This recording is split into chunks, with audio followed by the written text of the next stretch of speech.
Volunteers. Today we are going to learn a little bit about the My Case view in Cause of Volunteer tracking. So as soon as you log into your volunteer portal, this is going to be the first thing that you see.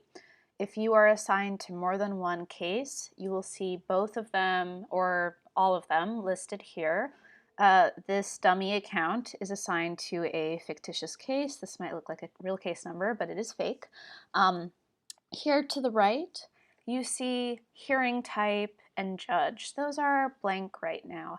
These would be associated with an upcoming court appearance associated with your case. If you do not have a hearing type or a judge's name associated with your case by your supervisor, this will appear blank. That is okay. If you think that something should be here that is missing, you can contact your supervisor and they can help fill in those blanks for you, but for the most part it's usually okay if it's blank. Over here we see the status. This indicates whether or not your case is currently active and whether or not you are currently actively assigned to them. This will always be active here.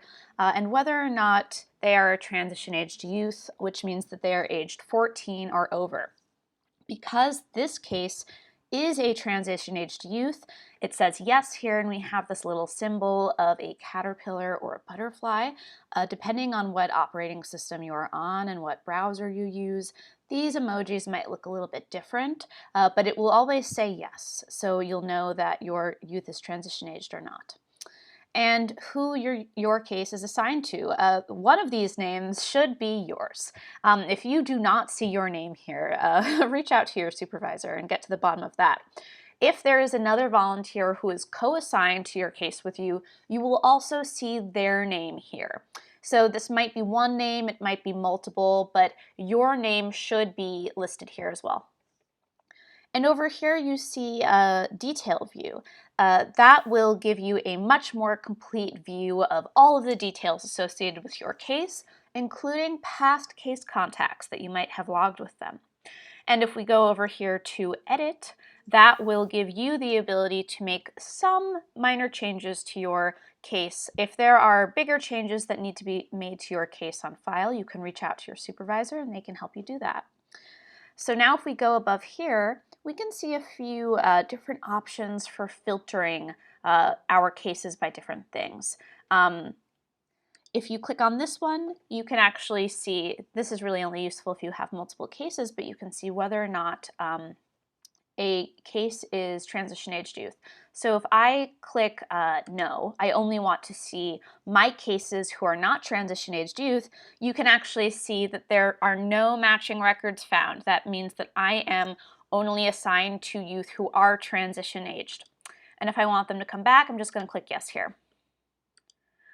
And there are some other things I can filter by, but most of those are not going to be applicable for you, the volunteer. So for the most part, unless you are a prolific volunteer and you've been assigned to many cases over the years, you can actually just leave these be and you won't need to touch them. All of your cases will be able to display very cleanly on one page. And another thing you'll see here is picking displayed columns. So if your case often doesn't, let's say your case actually has the same judge every time they go to court. Judge name might not actually be applicable to you then. So you can actually click and have those sections removed if you don't want to see them anymore. It just cleans up your dashboard a little bit. If you are frequently viewing this application on mobile, on your phone, it's a really good idea to make sure that you're only choosing to see the columns that you must, because it will consolidate what you're seeing on your cell phone screen. It'll make it easier to scroll through everything. And that is the My Case view.